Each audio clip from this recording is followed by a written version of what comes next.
answered later on in the training. But I promise that we will have some opportunities to interact with each other and brainstorm about some of the eligibility requirements of the relief that I will be talking about today. So this is actually a two-parter. This is the first part of a two-part series about immigration relief for survivors of interpersonal violence. And today we're going to focus on Violence Against Women Act relief. And really, it's relief for certain abused spouses, abused immigrant spouses. Did that end? Before we jump into the presentation, it's important when we're talking about immigration to think about whose land we're landing on, and also the displacement of people from their land. And here in Contra Costa County, we actually sit on Ohlone, Mawekma, Miwok, and Chochenyo land that was never ceded.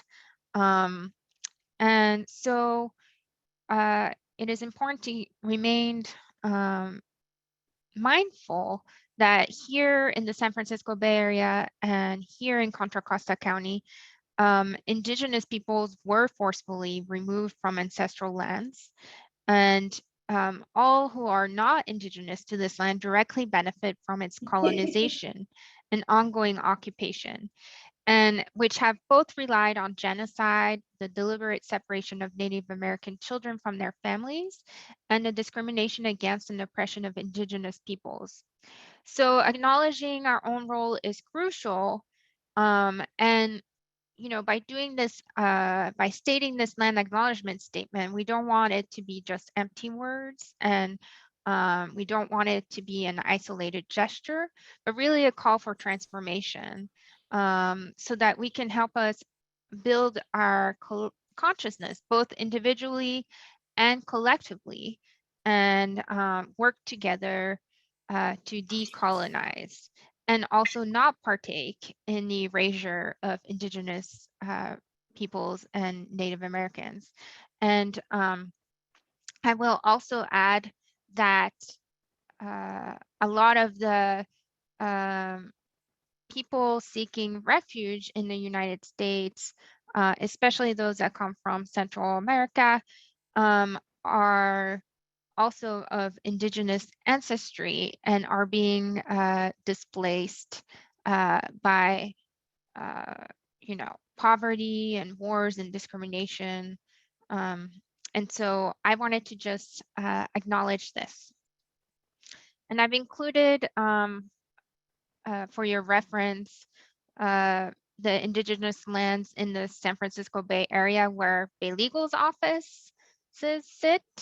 But feel free to visit the website Native Land California, which I provided a link to figure out whose tribe or ancestral land you are on.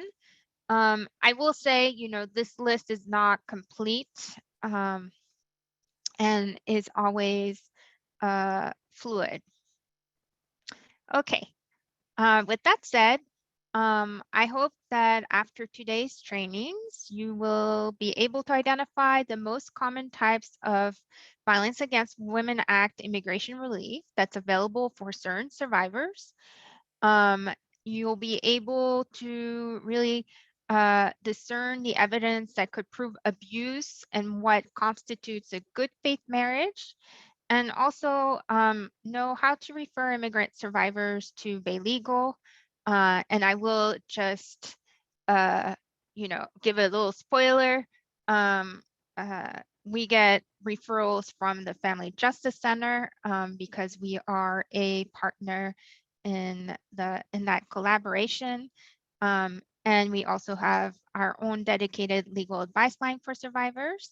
And we also work very closely with Stand for Families Free of Violence in scheduling people in our restraining order clinics. And we often, are able to assess certain, we are able to refer people from our clinics to our offices as a result. I have included in the slide the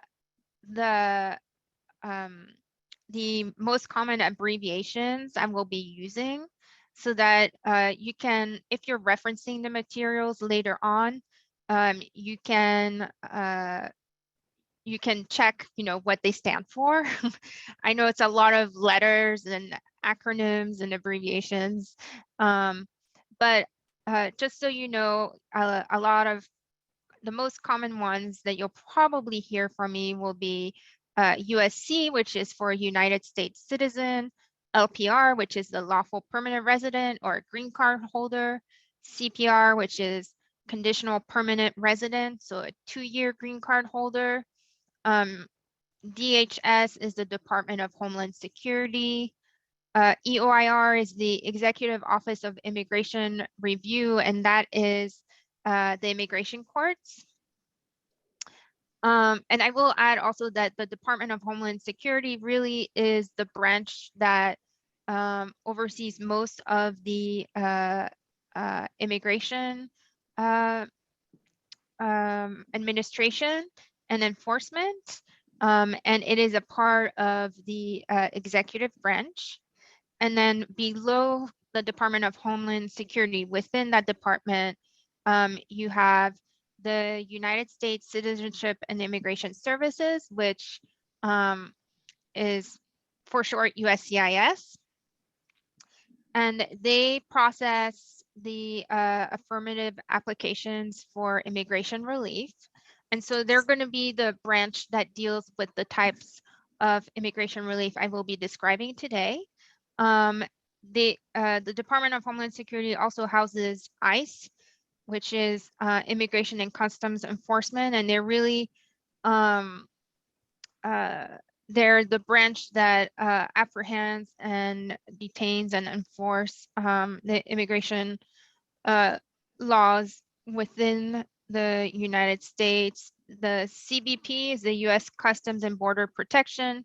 They do what ICE does, but within 100 miles from the border. The INA is the Immigration and Nationality Act. It is the act that governs, it's the statute that governs the immigration laws.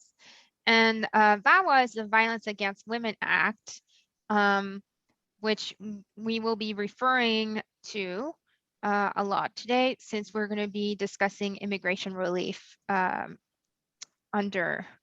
that act. And if someone can be monitoring the chat for me, that would be great. Yep, I got it. You're good. Okay, thank you, Natalie. Okay, so before we jump in, I think it's really important to have the big picture. What is the purpose of immigration relief? Well, really, the purpose of immigration relief is to make sure that people obtain some sort of legal status, some work authorization, and hopefully it's a path to becoming what's called a lawful permanent resident, a green card holder, and eventually a path to naturalization, becoming a US citizen. And why is that important? Well, as you can see with this pyramid, depending on what your legal status is and depending on what type of immigration relief, you will affect how much protection and how many rights you have. So at the bottom of the pyramid, at the very bottom, we see undocumented folks. And so they have some basic constitutional rights, but they don't have legal status and they don't have legal authorization to work or to live in the United States. And that population is actually diverse. It's not just people who came here, without inspection, but it could also be people who have overstayed their visa expired, and now they don't have any legal documentation that allows them to remain in the United States. Above that, we have people who have been granted what's called deferred action, which is really a designation, and it's not really a legal status. Uh, uh, it's more of a designation that the Department of Homeland Security recognizes that they're here and that they're a low priority for removal, and but that they will allow them to apply for a renewable work authorization for a specific period of time. And so in that category, you see people who have temporary protected status, if they're from a country that has been designated to receive that status because maybe there's a natural disaster or there's um, a civil war or something like that. You will also see DACA holders, the dreamers, but these designations don't lead to a path to a green card. So the protections are very limited, and usually the programs can be stopped at any moment. And so it's not a stable situation. Above that, you have the non-immigrants category. And I know it's very confusing that they name these types of visas like non-immigrant visa, especially because you're dealing with people who are foreigners, who are foreign born. And so, in lay speech, we refer to these people as immigrants. But in the world of immigration law, they're known as non-immigrants. And really, these are visas that are for a specific purpose, for a specific time. One common one is the tourist visa, but another one that we will talk about in part 2 of this series are U visas for victims of certain qualifying crime and T visas for victims of severe forms of human trafficking. Now, this category is also very diverse because some of the visas allow for the possibility of applying for a green card, like the U visa and the T visa, but it's not an automatic benefit. Like you actually have to meet certain eligibility requirements, and they're usually discretionary. And then others, like the tourist visa, don't allow for you to apply for a green card. Above that, we have refugees and asylees and Violence Against Women Act applicants, which do have a pathway to a green card. And then above that, we have the green card holders who are allowed to work and live in the United States. They're allowed to travel outside of the United States with certain restrictions, but they're not allowed to vote or serve, be a federal judge, for example. And then above that, you have U.S. citizens who can be either U.S. citizens by birth or through what's called naturalization, if they've, met all of the requirements to be able to apply for citizenship. Oh, sorry, I'm getting a phone call. Let me decline that. And naturalized U.S. citizens can do basically anything except be the U.S. president. But most importantly, as a U.S. citizen, you have the most protections. It's very hard to get, deported. You have to be first, stripped of your citizenship. And That's very, very, very rare. And you're all also allowed to vote. So far, so good, Natalie? Yep, we're doing good. Okay. And can you also give me a time check? Yes, I can. Thank you. So I have included this diagram, to show really how many agencies touch the world of immigration.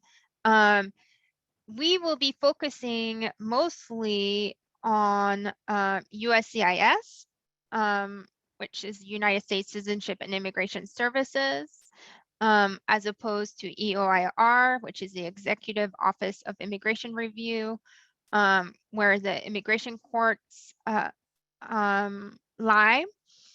But you will, what's really interesting in seeing this is that all of them fall under the US government executive branch. And so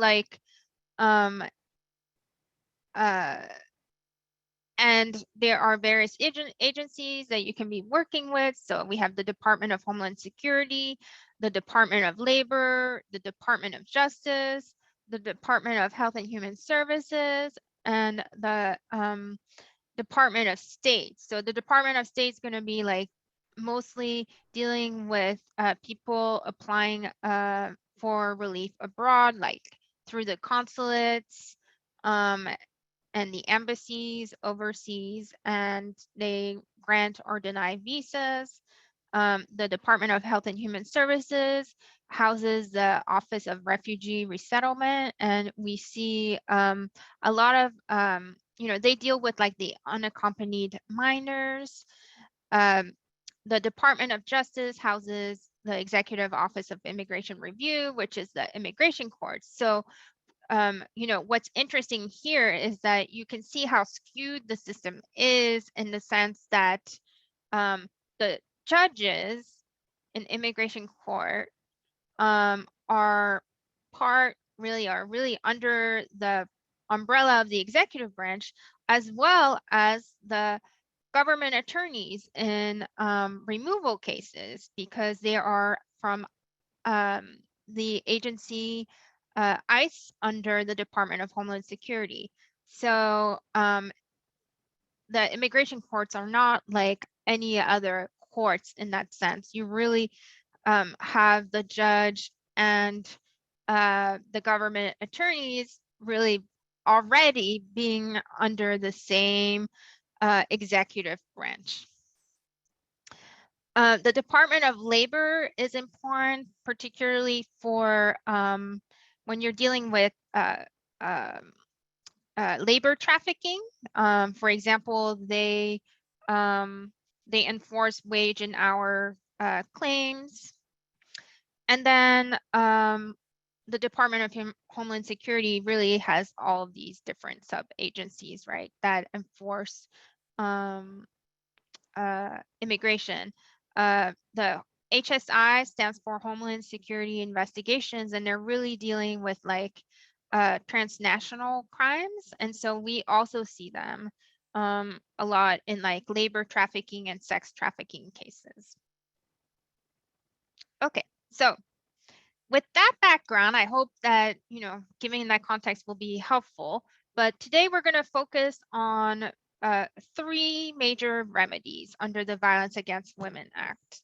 And I will say that there is, an additional remedy called the Violence Against Women Act cancellation of removal that is available as an option in removal proceedings for abused spouses of abusive US citizens or lawful permanent residents. But today we're going to be focusing more on the affirmative relief that is being filed with the United States Citizenship and Immigration Services. So we're going to be looking at the VAWA self-petition, the I-751 waivers of the joint petition, the joint petition to remove conditions on the 2-year green card for 2-year green card holders to get their 10-year green cards, and the I-765V, which is a mouthful of numbers and letters, which really is a special work permit for certain abused spouses of certain non-immigrant visa holders, namely people who came to the United States with an A or E3 or H or G visa. So a lot of times we'll see an abused spouse of an abusive H-1B visa holder, for example. And I, just like, we do with our physical health, I do recommend that survivors have an annual screening by an immigration attorney, particularly those who are undocumented, because, situation may change. I have had clients who were not eligible for any immigration relief when they first stepped foot in my office for like a family law matter, but over the course of representation, they became eligible for immigration relief. So some key concepts to keep in mind as we are, learning about each type of relief. And this is going to be true also in part 2 of my presentation, which I think is next week. One thing, there's you can file affirmatively with the United States and Citizenship Immigration Services. I've already mentioned a type of defensive relief, which is like a defense to removal if you're in immigration court, which is the VAWA cancellation of removal. However, oftentimes you can file for relief in the United States Citizenship and Immigration Services Department, even if you're in removal, and that in and of itself can, if granted that relief, then can be used in the removal proceedings to say that you already have legal status, and so there shouldn't be any removal proceedings. This is also, all this immigration relief is also within the broader context of other immigration relief. A lot of survivors may not be eligible for survivor-specific type of immigration relief, but may be eligible for other types of immigration relief, or may have a family member who can petition for them. But everything is very case-specific. And the forms of relief differ in the types of requirements for one to become eligible for, what sort of things they can waive. So waivers of inadmissibility, and inadmissibility is a concept, that the United States has created really to say like certain people aren't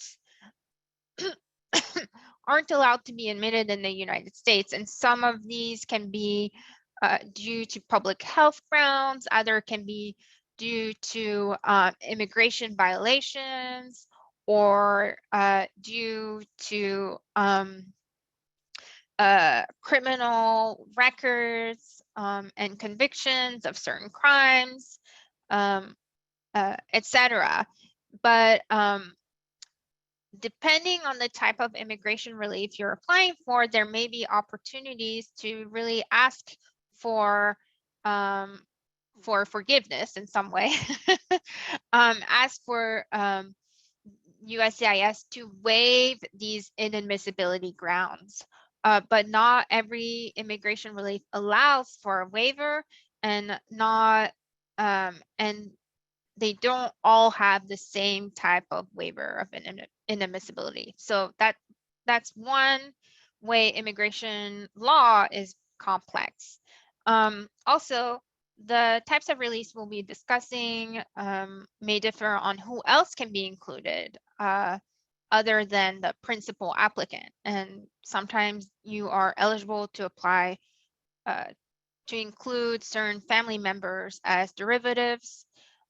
They will differ as to whether or not they lead to a path to a green card. So, which is the term used, the technical term is adjustment of status if you're applying within the United States. For legal aid attorneys like me who work with low income survivors, um, depending on the type of immigration relief you apply, this may also affect if someone becomes eligible for public benefits, and also what types of public benefits, like state versus federal, etc. And then some of these may differ in terms of, particularly when we're talking about the U visa and the T visa in part 2, the quantities that are issued per year and how long the processing times are. Natalie, so far so good? Yeah, we're doing good. We only have a couple questions in the chat, but they can wait till the end. Okay. And hopefully they'll be answered throughout Right. the presentation. Okay, so I'm going to just do a quick group exercise before we jump into the eligibility requirements for the VAWA petition.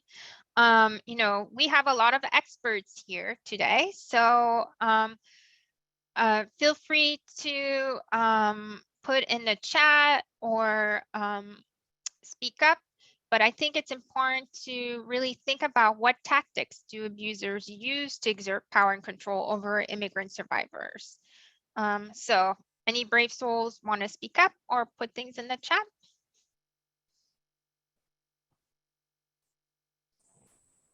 They take their identification, like they rip up their birth certificates, take their IDs. Yes.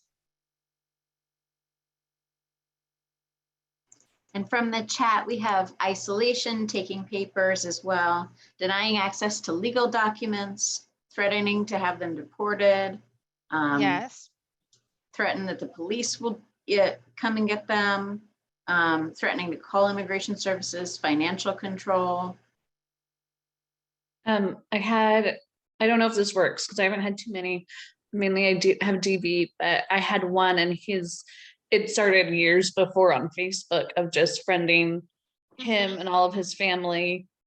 And so then they all trusted this person and coercing them to get here so that everyone was on board with it. So then when they did reach out, well, they couldn't reach out, but then the family was like, oh no, like, so-and-so is so great. So he must be in good hands. And so it was a lot of that like manipulation starting even with the family. Yeah, manipulation. But also, physical violence, sexual violence. I like that people said isolation, threats of harm, death threats, not only to the survivor, but also perhaps to the friends and families of the survivor. So we have economic and emotional control as well. Yes, psychological, right? It could be also verbal, not just threats, but also, calling names, racist and discriminatory insults for people living with disabilities. It may be, preventing them access to their medication or their wheelchair or their hearing aid, etc. Yep. Okay. So that is good. So I want you all to keep in mind all of these tactics that, for power and control. So the VAWA self-petition is really kind of an exception to the family-based petition. And so before I jump in the VAWA self-petition, I just want to go over what usually happens when, for an immigrant spouse who's married to a U.S. citizen or a lawful permanent resident. So those who are married to U.S. citizens are considered immediate relatives of the U.S. citizens, so they can apply for their green card after the I-130 petition is approved. Those who are married to lawful permanent residents, they have to wait for a visa to become available by for their priority date before they can apply for a green card. But basically, the U.S. citizen spouse or lawful permanent resident spouse will file a I-130 petition, which is a family-based petition. And if that's approved, then the second step is applying for a green card. So obviously, if you are in an abusive relationship, and just like so many people said, you know, people take away their legal documents, but also people may not apply for them, right? If you're the abuser, they may not apply for the abused spouse as a mean of power and control. And so in recognition of this, in 1994, Congress, through a bipartisan vote, passed the Violence Against Women Act. It is called the Violence Against Women Act, but it is actually in recognition of the fact that survivors were predominantly women, but it is actually written in neutral terms. So any survivor from any gender, provided that they meet the requirements, can actually apply for this relief. And this is for survivors who are abused by a U.S. citizen or lawful permanent resident spouse, or abused by a U.S. citizen or lawful permanent resident parent, or but for abused parents, it's for abused parents by an adult U.S. citizen's son or daughter. And it applies to same-sex spouses, regardless of gender, after the Windsor decision. And abused spouses can also include derivatives, and that means unmarried children who are under 21 years of age.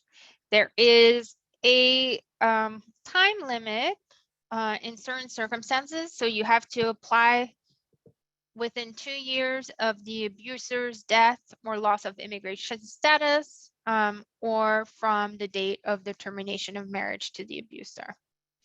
And, you know, oftentimes this plays out like in the context of an immigrant survivor who is married to an abusive U.S. citizen or lawful permanent resident spouse, and they file for divorce. The statute of limitations is not going to start running from the date the petition for divorce is filed, but rather from the date of termination of the marriage that appears on the judgment of divorce.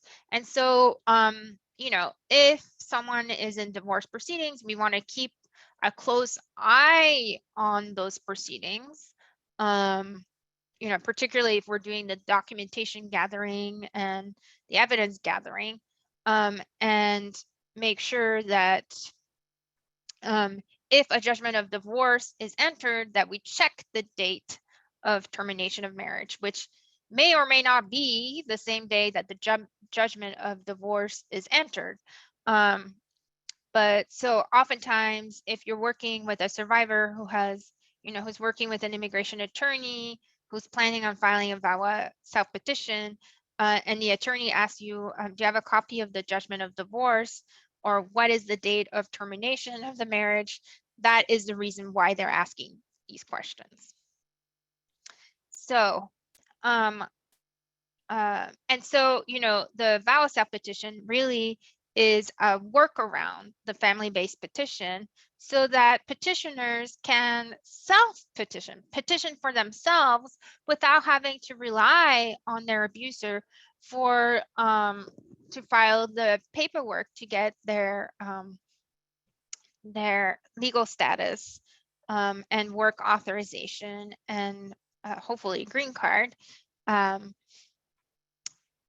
so what do you have to show? So you have to show abuse. So you have to show either battery, which is physical violence, sexual violence, threats of harm, or extreme cruelty. So all of those other coercive tactics that you all mentioned, can fall under extreme cruelty.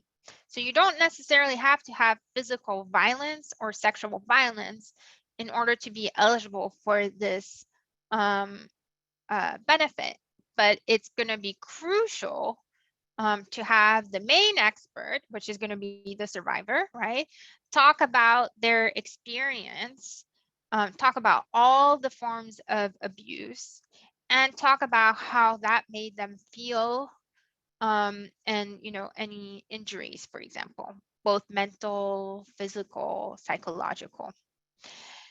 You also have to show a good faith marriage if the abuser is a spouse or a step parent. So what does a good faith marriage mean? It means not only a valid marriage that gives you civil status as spouses, but also a marriage that wasn't only just to get papers, right? Just to get that green card. It doesn't have to be necessarily out of love, but obviously it has, the marriage can't be for the sole purpose of getting papers, legal papers in the United States. You also have to document, the relationship to the abuser. So if you're if you're a child, you have to show that the abuser is your parent. If you're a spouse, you have to show that you're married. You have to show if the abuser is a lawful permanent resident, you have to show the immigration status. If they're a U.S. citizen, you have to show whether they were born here or whether or not they were naturalized. You also have to show good moral character, which means that they'll usually look at 3 years prior to your petition, and you have to show that you haven't been arrested or convicted. If you have, and it is tied to the abuse, there's a causal or logical connection to the abuse, then you may have an exception to the good moral character. So for example, I had a client who was arrested and convicted of shoplifting, like some baby formula and some fingernail polish. And we were able to tie it to the abuse, saying that the baby formula was really because the abuser was doing financial abuse against against the survivor. And so she had no means but to just, she was desperate to be able to feed her baby. And so she got the baby formula. And then the nail polish, we just talk about how he was eroding her self-esteem, and we were able to couch it in that terms. And you have to show residence with the abusive family member. Although there's recent case law this year that says that the residence can happen at any time, right, during the relationship. And so that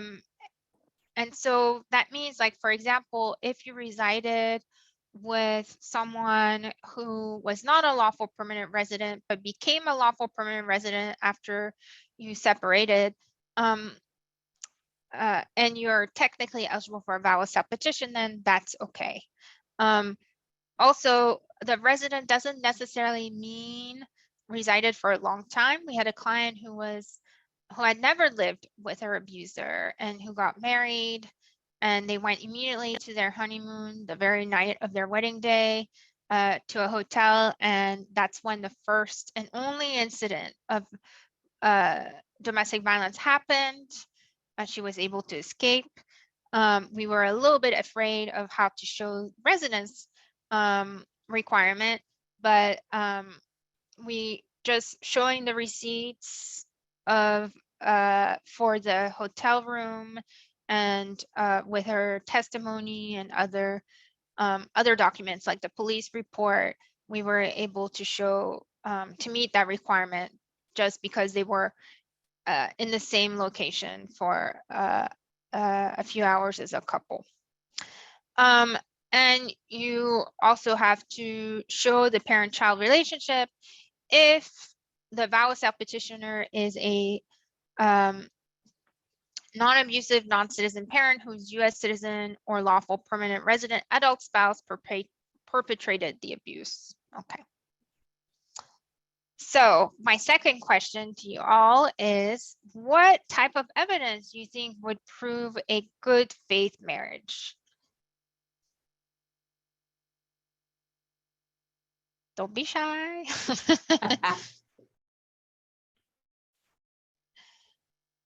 Shared credit cards? Shared credit cards, yes. What else? A lot of people- Photos, Yeah, photos. times of being together, yes. Photos of the honeymoon, the appropriate ones. Photos of the wedding, photos of family holidays, yes. Statements from friends and family. Long-term marriage, we're probably going to see more commingling of finances or joint tax returns. Obviously, if they have children in common, we want to include those birth certificates, but just having a kid together isn't the end all be all. Photos of the beginning of the relationship moving forward, text messages, emails, right? Courtship, dowries, cards on wedding anniversaries, blah, blah, blah. And the other part, obviously, is to provide a copy of the marriage certificate.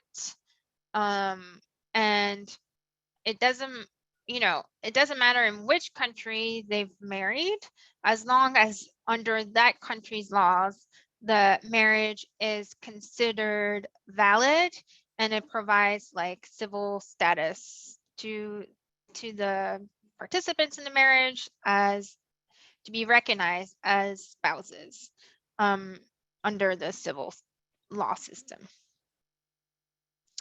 Okay, great participation. So let me see, I'm trying to move forward.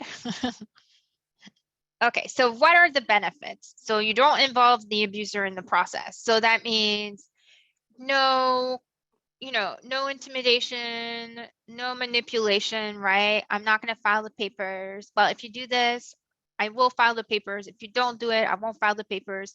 No withdrawing, right, of the paperwork and the petition in the middle when they're mad at the abused spouse. Unlike the family-based petition, you also don't need to have an affidavit of support, like, papers that by someone sponsoring you.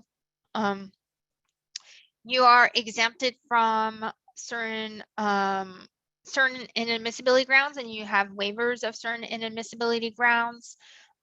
Pretty much everything except false attestation of citizenship. And we looked very carefully at those inadmissibility grounds. And then you get a work permit. You can also get once you have the work permit, you can get your social security number and card. You are eligible for certain federal and state public benefits. You don't have to wait until the approval of the VAWA self-petition. You just have to wait until you get the notice of prima facie, which is a big mouthful of Latin words that really means a notice that says that USCIS has taken a look at your application and cursorily, and they think that you seem to meet the eligibility requirements. So they send you this notice to say, it's going to take us a longer time to process your application, but you seem to meet the eligibility requirements. So use this notice to apply for public benefits. And so for the VAWA self-petition, you're actually eligible for certain federal benefits. So that could mean Section 8 and certain state public benefits. So I had a client from France who got married to a US citizen who was very abusive. She separated from him. They had a child in common. And so she was receiving CalWORKs and CalFresh and Medi-Cal and Section 8, a Section 8 voucher for her US citizen child. But once she applied for the VAWA petition and got the notice of prima facie, we were able to add her on the Section 8 voucher. We were able to add her to the CalWorks grant, and you know, she was able to receive CalFresh, and she also was able to get full scope Medi-Cal. And it is a pathway to a green card. So Natalie, how are we doing on time? We're good? Yeah, we are at 10:53. Okay. So that a little more than 20 minutes left. Okay. Okay. So we can do the story of Antonia, I think. So Antonia is from Brazil. She came to the USA on a tourist visa and never left. She married Michael, a US citizen in San Francisco, California. They have a 6-year-old child, Paulo, who was born in Martinez, California. Antonia revealed to you that Michael had sexually molested Paulo. Do you think Antonia may be eligible for a VAWA self-petition?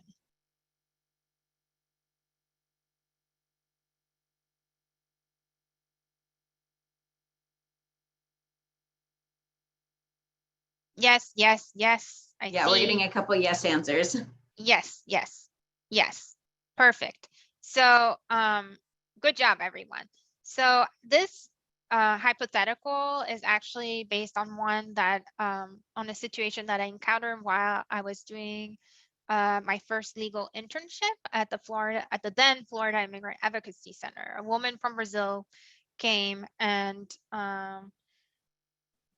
she was telling me that she was abused because her husband was having affairs with other men. And I was like, well, I don't think that falls under the Violence Against Women Act. And I asked her, well, tell me about your 6-year-old child.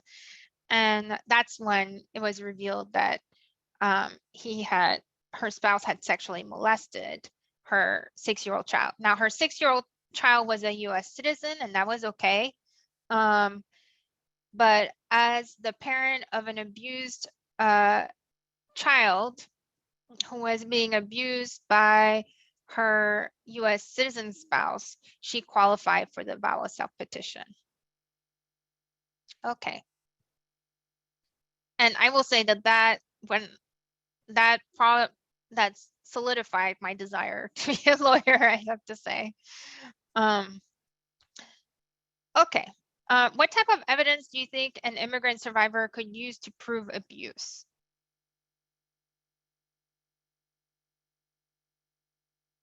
We have police reports, Police reports, yeah, if they're useful.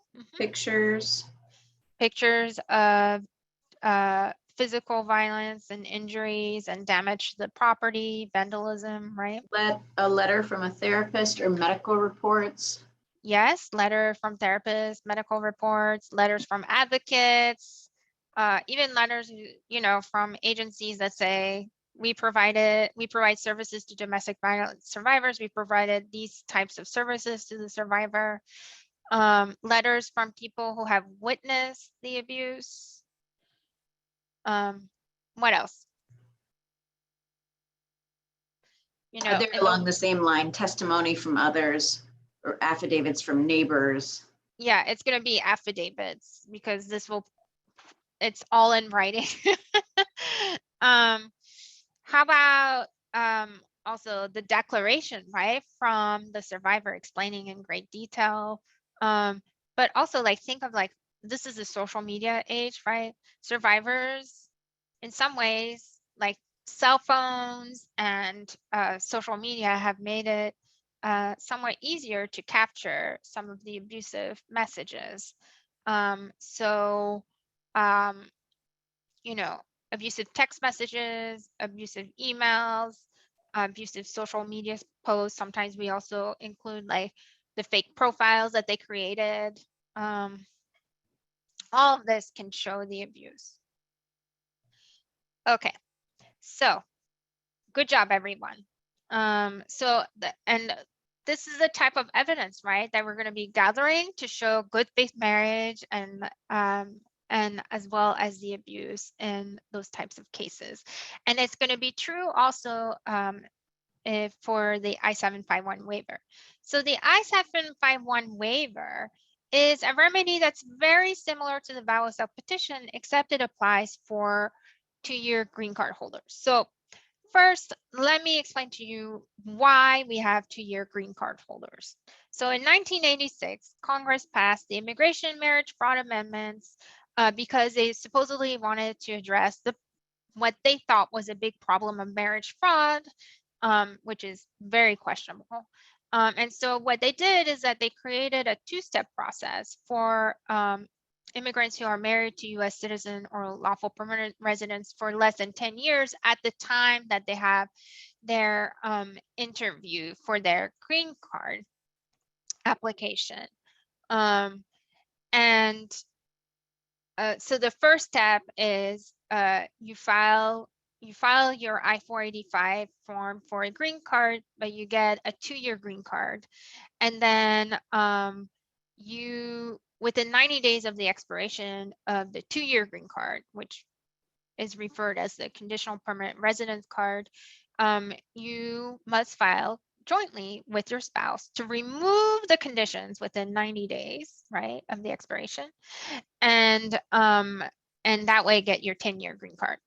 So it's like a 2-step process. So as you can imagine, just like in the vow of self-petition realm, in the family-based petition, right, context, this is another opportunity for the abusive U.S. citizen or lawful permanent resident spouse to exert power and control over their abused spouse. And so in 1990, recognizing this issue, Congress passed the Immigration Act, and they created a special waiver of the joint petition. You basically file the same paperwork, but it's the survivor just files it. And you are eligible if one or more grounds apply. So interestingly enough, you will see that you don't necessarily have to be in an abusive relationship to qualify, because some of these grounds, for example, if you had a good faith marriage that was ended by divorce, you can, or by death of the spouse, you can apply for this joint waiver.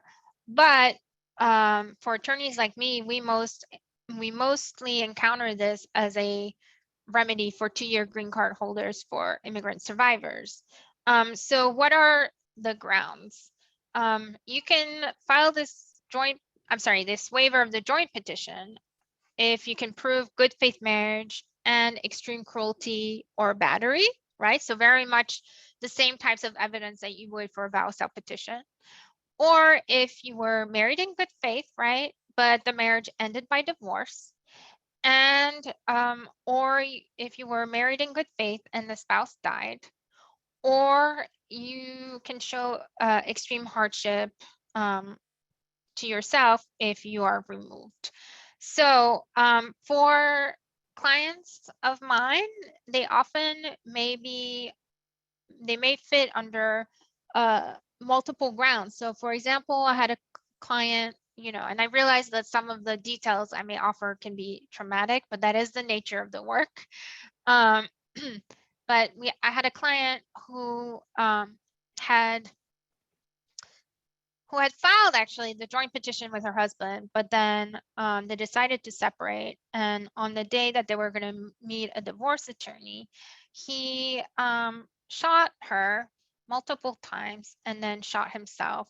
She survived and he died. And so what I did was I actually filed an amended I-751 waiver application based on good faith marriage and extreme cruelty or battery, as well as good faith marriage and his death of the spouse. And it was granted, and she was able to get her 10-year green card. What's really shocking, it's a good thing that we did that, because what was really shocking, we later found out that 3 days before he shot her, he actually had written to USCIS to withdraw the joint petition. And so if I had not filed that amended I-751 waiver, she would have been out of luck and would have to start again. And, we obviously use that to show that part of his abuse, because it was clear that there was a motive there for him shooting at her. The waiver is available if you're filing outside of the 90 days. So you can actually file it early or after the expiration date of your green card if you are a survivor applying for the I-751 waiver based on good faith marriage and extreme cruelty or battery. And the end goal is that you get your 10-year green card. Now, the green card may be for 10 years, but you have been granted adjustment of status. And, your lawful permanent residence doesn't end when your green card ends. However, your green card is, physical proof of your lawful permanent resident status. So it's important to renew it, but also to explore whether you're eligible to become a US citizen. And the final remedy that I wanted to talk about is an imperfect remedy. And it is the special work permit for abused spouses of certain non-immigrants. So I mentioned, what we commonly see an abused spouse who is married to an abusive H-1B visa holder. And this remedy was created more recently in 2005 when the Violence Against Women Act was reauthorized, because Congress recognized that there were abused spouses who didn't qualify for the Violence Against Women Act self-petition because they weren't married to a US citizen or lawful permanent resident. So they created this special work permit. Now it is imperfect in the sense that it doesn't lead to a green card, but it may be an effective tool to stabilize the situation in the short term for the immigrant survivor, while they're exploring perhaps eligibility for other types of immigration relief. And usually for us, that would mean also looking to see if they're eligible for a U visa, which I will talk about in part 2 of the training. So what do you have to show? So I mentioned you have to show that you're either married or were married to an abusive A, E3G, or H visa holder. And if you were married, you have to show that either the spouse died within 2 years prior to the filing, or the spouse lost their visa due to the abuse, or the marriage was terminated within the 2 years prior to filing, and there's a connection between the termination and the abuse. And the end result is that you get a 2-year work permit. It is renewable if the conditions for the original eligibility continue to exist, but it is not a pathway to a green card. Okay, so Natalie, how are we on time? I think we can work through this hypothetical. Yeah, we have about 10 minutes. Yeah, so I think, the rest is really like, the rest of the slides is really like examples of, what approval notices look like and the green card looks like. And then there's a slide with our legal advice line numbers, the Health Consumer Center, and just a reminder that people can refer clients through the Family Justice Center. Perfect. And also stand for restraining order clinics. So I think we can spend it on working together on this hypothetical. Great. Okay, great. So Avani contacts you. She is undocumented. She has US citizen children. She's upset because her lawful permanent resident husband is threatening to get her deported if she doesn't have sex with him. He also threatened to kill her if she tried to leave him. So what do you think are, what potential immigration relief might Avani be potentially eligible for?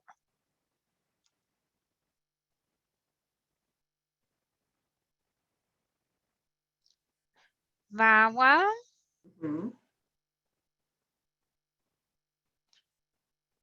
Yes, I think that that is probably something we would be exploring for.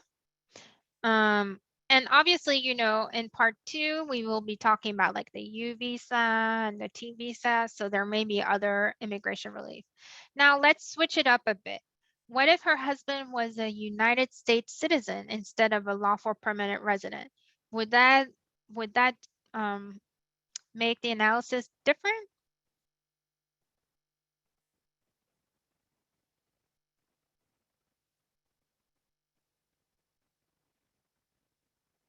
You can also unmute and say something.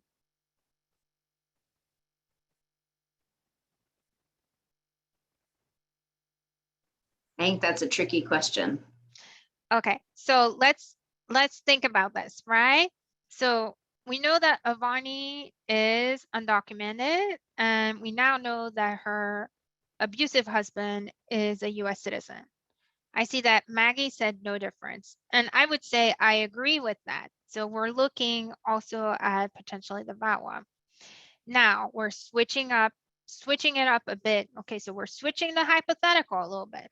So Avani is no longer undocumented. She is a conditional permanent resident who is married to her lawful permanent resident husband. Does that change the analysis?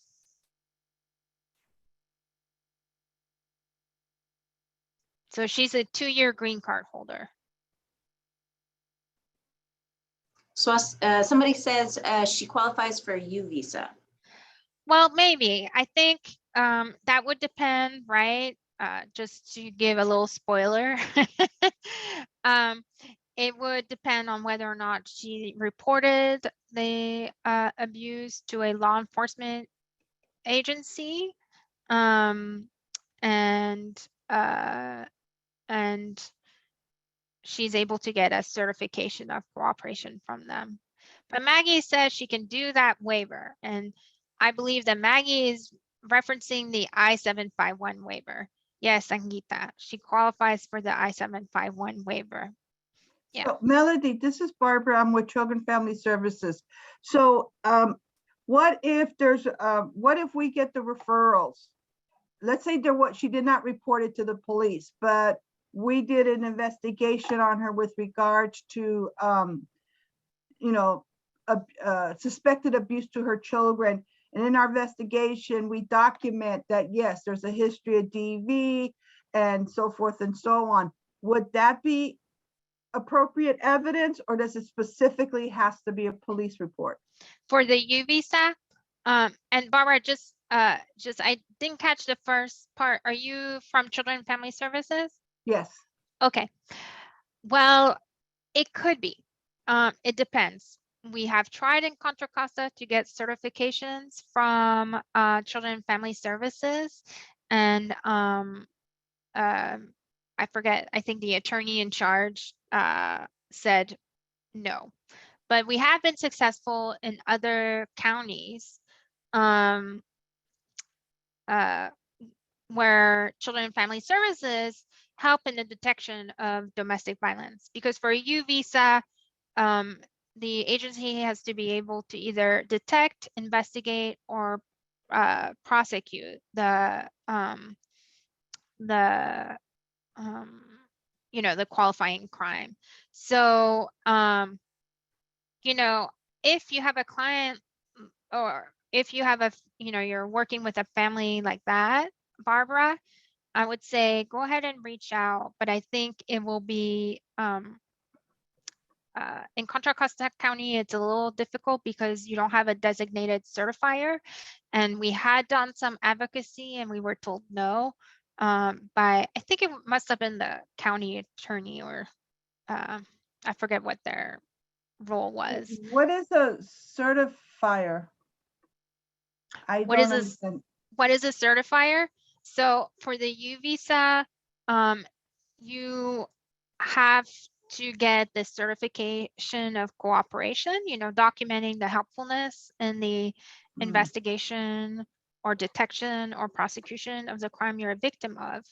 And you ask And it has to be signed by a law enforcement agency who was doing the detection and investigation or prosecution.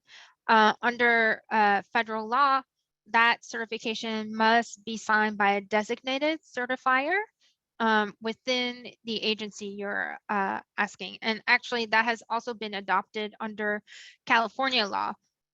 So the each law enforcement agency has to designate a person who reviews the certifications of cooperations and makes a decision on them. So that's what the certifier is. And Melody, we had a couple questions in the chat. One said, what if the husband and wife have filed for legal separation, but not divorce? So legal separation, if granted, doesn't end the marriage. It just divides assets and debts. It if you have children in common, you can get child custody and visitation and child support and spousal support, but the relationship, the marital relationship remains intact, meaning that the parties are not returned to single status when a legal separation is entered. And there may be reasons why people apply for legal separation as opposed to divorce. It could be that for cultural reasons, or for health insurance reasons, or for religious reasons. So I don't think the statute of limitations would start running, right? For the VAWA self-petition in that context. And we had one other question. Someone works up in Sacramento County, and they were curious if you knew of any immigration assistance resources in that area.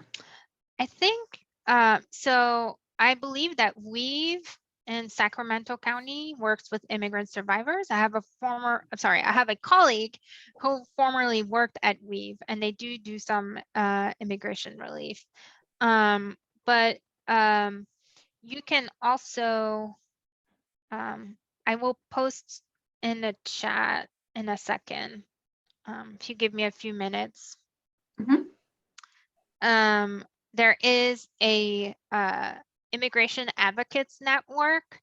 I believe if you type immigration advocates network, you'll get to it, and you can search by zip code, and it gives a list of trustworthy nonprofits who do immigration relief work, and a lot of them do work with immigration survivors. And what's really nice is that you get the name of the nonprofit and the types of services that they offer.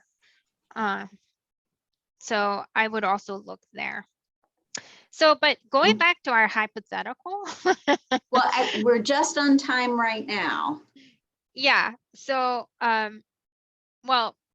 so let me just tell you the answers for 5, 6, 7, 8. Yep. So 5, if her husband had H-1B status and she had an H-4 visa as his derivative, she wouldn't be eligible for the VAWA or the I-751 waiver, but we would be looking at an I-765V work permit for her, and maybe, explore again whether or not she might be eligible for a U visa. Same if her husband was undocumented.